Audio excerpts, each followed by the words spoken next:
새벽을 깨워 기도 자리에 나오신 성도 여러분들을 환영합니다. 찬송가 438장 함께 찬양하시겠습니다.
하나님의 말씀은 역대상 25장 1절에서 9절까지의 말씀입니다.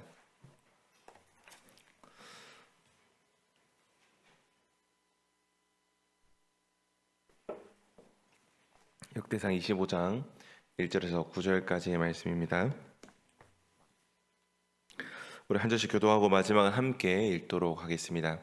제가 먼저 1절 말씀을 읽겠습니다. 다윗이 군대 지휘관들과 더불어 아삽과 헤만과 여도둔의 자손 중에서 구별하여 섬기게 하되 수금과 비파와 제금을 잡아 신령한 노래를 하게 하였으니 그 직무대로 일하는 자의 수요는 이러하니라. 아삽의 아들들은 삭굴과 요셉과 느다냐와 아사렐라니 이 아삽의 아들들이 아삽의 지휘 아래 왕의 명령을 따라 신령한 노래를 하며 여도둔에게 이르러서는 그의 아들들 그달리아와 스리와 여사야와 시므이와 하사랴와 맏디디야 6사람이니 그의 아버지 여도둔의 지휘 아래 수금을 잡아 신령한 노래를 하며 여호와께 감사하며 찬양하며 헤만에게 이르러는 그의 아들들 붓기야와 마따냐와 우시엘과 스브엘과 여리목과 하나냐와 하나니와 엘리아다와 길달과 로마 디에셀과 요스브 가사와 말로디와 호딜과 마하시옷이라. 이는 다 헤만의 아들들이니 나팔을 부는 자들이며 헤만은 하나님의 말씀을 가진 왕의 선견자라. 하나님이 헤만에게 14아들과 3딸을 주셨더라. 이들이 다 그들의 아버지의 지휘 아래 제금과 비파와 수금을 잡아 여호와의 전에서 노래하여 하나님의 전을 섬겼으며 아삭과 여도둔과 헤만은 왕의 지휘 아래 있었으니 그들과 모든 형제 곧 여호와 찬송하기를 배워 익숙한 자의 수요가 288명이라. 이 무리에 큰 자나 작은 자나 스승이나 제자를 막론하고 다 같이 제비 뽑아 직임을 얻었으니 함께 읽겠습니다.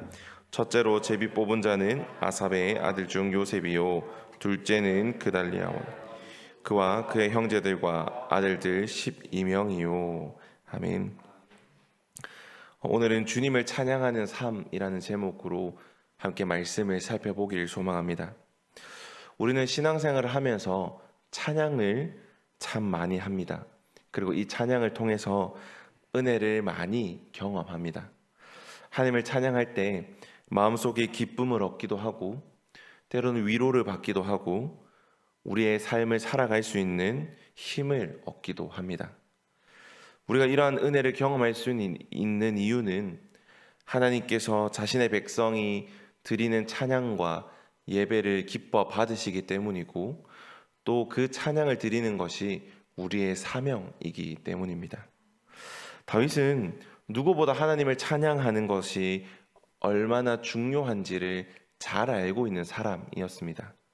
그래서 다윗은 솔로몬 시대에 지어질 성전을 준비하면서 성전에서 찬양할 찬양대를 조직해서 세우게 되는데 오늘 본문이 바로 이 찬양대를 조직하고 찬양대 속에 어떤 인원이 구성되어 있는지를 우리에게 알려주고 있는 것입니다. 이 찬양대를 조직하는 이 과정들 또 이 속에 담겨 있는 사람들의 이야기를 통해서 하나님께서 우리에게 오늘 어떤 메시지를 주는지를 함께 살펴보기를 소망합니다. 첫째로 우리는 하나님이 찬양받기 합당하신 분이라는 사실을 오늘 본문을 통해서 깨달을 수 있습니다. 오늘 본문에서 다윗은 찬양을 담당한 찬양대를 조직합니다. 그런데 한 명, 두 명의 사람을 데리고 이 찬양대를 조직하는 것이 아니라 무려 288명 혹은 그 이상이 되는 인원을 가지고 찬양대를 조직하게 됩니다. 다윗이 왜 이런 많은 인원을 가지고 찬양대를 조직했을까요? 다양한 이유가 있겠지만 제일 중요한 이유는 다윗이 찬양하는 하나님이 그 찬양을 받기 합당하신 분이라는 사실을 알고 있었기 때문입니다. 우리의 하나님은 창조주 하나님이십니다.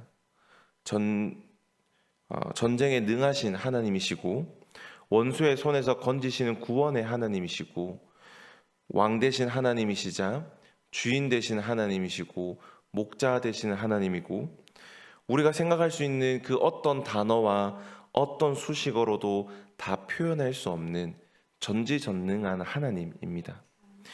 우리가 경험했고 우리가 알고 있는 이런 하나님을 다윗도 알고 있었습니다.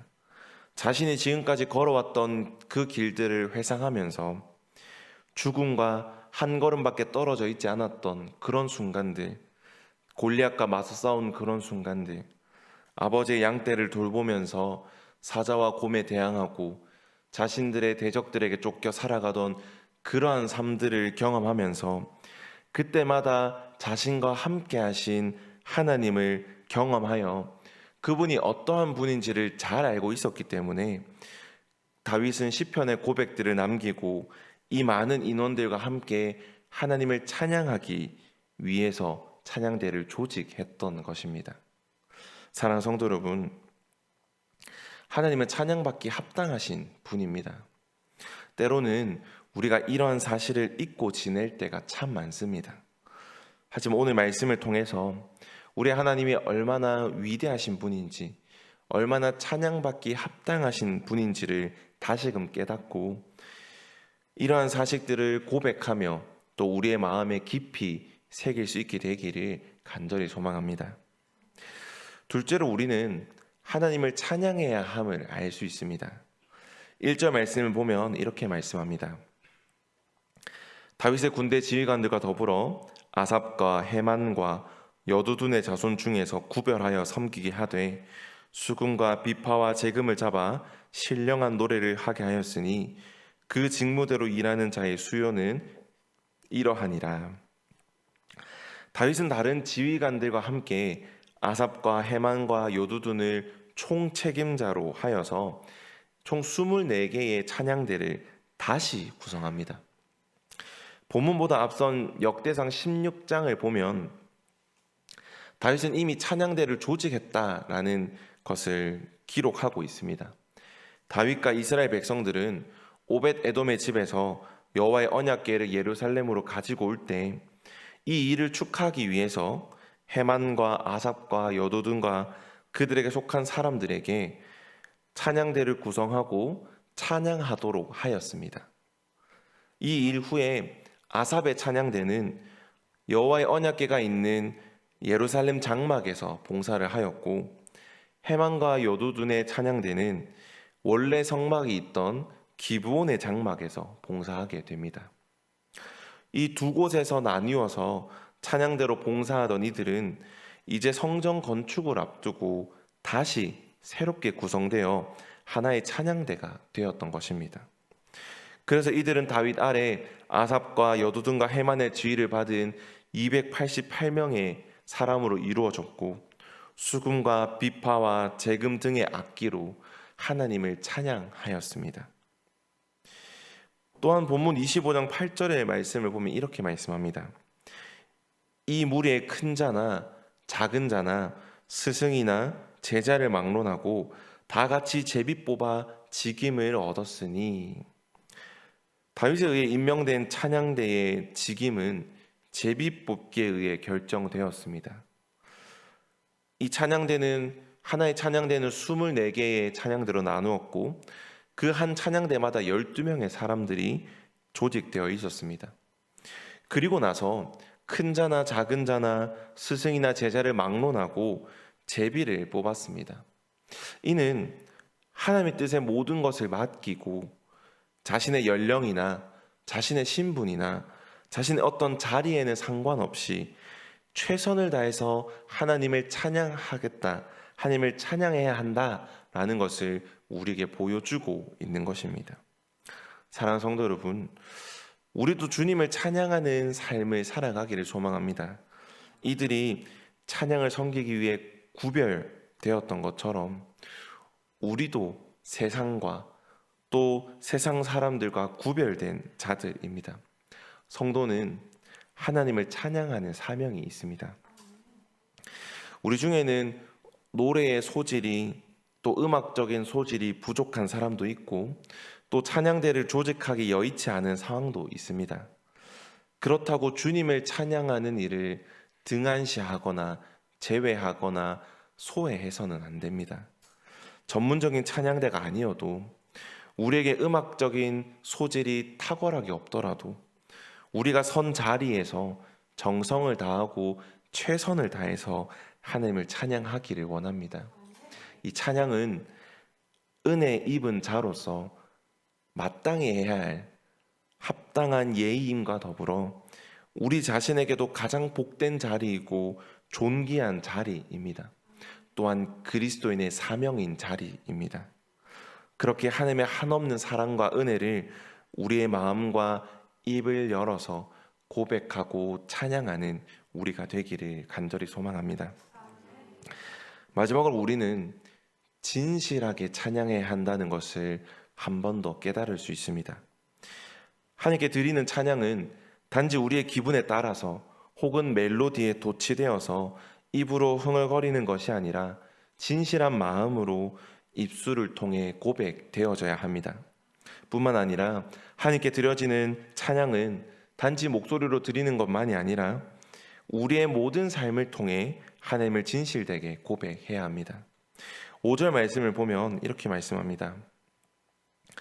이는 다 헤만의 아들들이니 나팔을 부는 자들이며, 헤만은 하나님의 말씀을 가진 왕의 선견자라. 하나님이 헤만에게 14아들과 3딸을 주셨더라.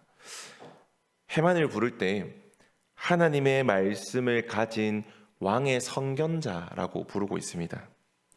본문에서는 이 헤만에 대해서만 선견자라고 이야기하고 있지만, 이 후에 나오는 역대하 29장 30절을 보면 아삽을 선견자라고 부르고 있고, 또한 역대하 35장 15절을 보면 여두둔을 선견자라고 부르고 있습니다. 여기서 선견자라는 것은 히브리어로 호제라고 하는데, 이는 환상을 본 자라는 의미입니다. 즉, 이 선견자라는 것은 하나님의 뜻을 왕에게 전해주는 역할을 담당한 사람을 일컫습니다. 비록 찬양대를 이끌던 사람들은 나단이나 갓 선지자처럼 하나님의 말씀을 전하는 전문적인 선지자의 역할을 감당한 것은 아니지만, 그들 역시 하나님의 영에 감동되어 찬양하며 또한 찬송의 시를 지으며 왕에게 하나님의 뜻을 전하는 역할을 감당하였던 것입니다. 이를 통해 우리는 우리가 찬양을 부를 때 그 전해지는 가사의 내용이 하나님의 뜻을 전하는 메시지가 담겨 있음을 알 수 있게 됩니다. 찬양을 흔히들 곡조 있는 기도라고 표현합니다. 이렇게 표현하는 이유도 바로 여기에 담겨 있습니다. 찬양을 통해서 하나님께 우리의 마음을 전할 뿐 아니라 그 반대로 하나님의 마음과 하나님의 뜻을 우리에게 전달하기도 하기 때문입니다. 그렇게 우리는 진실함으로 하나님을 찬양해야 하는 것입니다. 사랑하는 성도 여러분, 말씀을 좀 정리하려고 합니다. 하나님을 찬양하도록 지음받은 우리는 입술뿐 아니라 온 마음과 온 몸과 온 삶을 다해 하나님을 찬양하며 살아야 합니다. 그러한 사명 속에서 우리를 향한 하나님의 메시지를 발견할 뿐만 아니라 찬양해 주는 참된 기쁨과 또 이 회복을 경험하는 우리 모두가 또한 오늘의 하루의 삶이 되기를 주님의 이름으로 축원합니다. 우리 함께 기도하겠습니다. 사랑하신 아버지 하나님, 새벽을 깨워 기도의 자리로 나오게 하심에 감사함을 드립니다. 우리가 이곳까지 나올 수 있었던 것도, 오늘 하루를 시작할 수 있었던 것도 모두 하나님의 은혜임을 고백하며 감사함으로 나아가게 하여 주시옵소서. 하나님, 오늘 함께 하나님의 말씀을 살펴보았습니다. 역대상 25장 말씀을 통하여서 하나님이 찬양받기 합당하신 분이라는 사실과 또 그 하나님의 찬양해야 함을 함께 보고 듣고 알아갑니다. 우리의 모든 마음과 온 몸과 또 온 삶을 다해서 주님을 찬양하게 하시며 또한 이 찬양의 기쁨과 찬양의 은혜와 회복을 누리게 하시고 또한 이러한 찬양 속에서 하나님께서 우리에게 무엇을 말씀하시고자 하는지 하나님의 마음과 하나님의 뜻을 알아갈 수 있는 귀한 은혜를 허락하여 주시옵소서. 또한 이러한 찬양이 넘치는 우리가 되게 하시고 또한 이러한 찬양이 넘치는 오늘 하루의 삶이 되게 하여 주시옵소서. 하나님, 오늘 교회에 많은 사역들이 있습니다. 어제부터 시작하여서 금요일까지 성경 통독 수련회가 계속해서 진행이 됩니다. 하나님의 말씀을 듣고 하나님의 말씀을 읽고 하나님의 말씀을 함께 통독하는 이 시간 가운데 함께 하셔서 이들이 하나님의 말씀을 알아가고 또 이러한 수련의 시간들을 통하여서 더욱더 하나님의 말씀을 깨닫고 그 하나님의 뜻을 알아가는 데에 기쁨을 누리게 하시고 또한 그 속에 담긴 하나님의 한량없는 은혜에 깊이 감동하며 더욱더 그들의 믿음과 신앙을 굳게 세워가는 놀라운 일들이 일어나게 하여 주시옵소서. 하나님, 또한 오늘 화요일을 맞아 화요중보 기도가 있습니다. 많은 이들이 기도의 자리에 나오게 하시고 함께 기도의 제목들로 기도할 때에 그 기도의 제목들이 응답되어지는 놀라운 역사를 공동체로 또 함께 교회적으로 경험하면서 하나님께서 살아 역사하심을 깊이 경험하는 놀라운 일들이 우리 교회 가운데 또 이 화요중보 모임 기도 시간 가운데 일어나게 하여 주시옵소서. 또한 하나님, 오늘 성로원 예배 봉사가 있습니다. 하나님의 복음을 전하고 하나님의 말씀을 전할 때에 그 말씀과 복음을 통하여서 많은 이들이 주님께 돌아오게 하시고 또한 복음의 기쁨을 알게 하시며 또한 이 예배 봉사를 섬기는 많은 손길들 위에 함께 하셔서 이 봉사를 통하여서 이웃의 사랑이 무엇인지 또 하나님의 사랑이 무엇인지를 깨닫게 하시고 또한 이 손길들을 통하여서 하나님께 돌아오는 많은 영혼들이 있게 되기를 간절히 소망합니다. 또한 이 섬기는 이들에게 영육 간의 강건함을 더하여 주시고 지치지 않는 체력들도 허락하여 주시옵소서. 하나님, 또한 SFC 전국 위원들이 함께 모여서 저희 교회에서 국내 수련회를 진행하고 있습니다. 이 다음 세대를 책임지고 또 다음 세대를 위하여 끊임없이 노력하고 고민하는 이들에게 하나님 회복의 시간들을 허락하여 주시고 또한 다음 사역들을 잘 준비할 수 있는 그런 귀한 시간 되게 하여 주시옵소서. 하나님, 또한 교회에 많은 환우들이 있습니다. 이들의 아픔들을 기억하여 주시고 그들을 깨끗하게 낫게 하여 주시며 또한 회복 중에 있는 많은 이들에게 하나님의 능력의 손길을 허락하셔서 깨끗하게 회복되는 놀라운 일들이 있게 하시고 그들의 마음과 또 그들의 가정 가운데 하나님 평안함의 마음과 또 위로의 마음을 허락하여 주시옵소서. 하나님, 이제 우리가 각자의 기도 제목으로 나아가려고 합니다. 우리의 기도의 제목들을 들어 응답하여 주시고 사용하여 주시며 우리가 기도하는 또한 우리가 그 기도의 제목들이 이루어지는 그러한 것들을 바라는 것 그 이상으로 하나님의 뜻과 또 하나님의 계획 아래서 충만한 은혜를 우리에게 베풀어 주시옵소서. 감사드립니다. 예수 그리스도의 이름으로 기도드렸습니다. 아멘. 우리 각자의 기도 제목으로 나가겠습니다.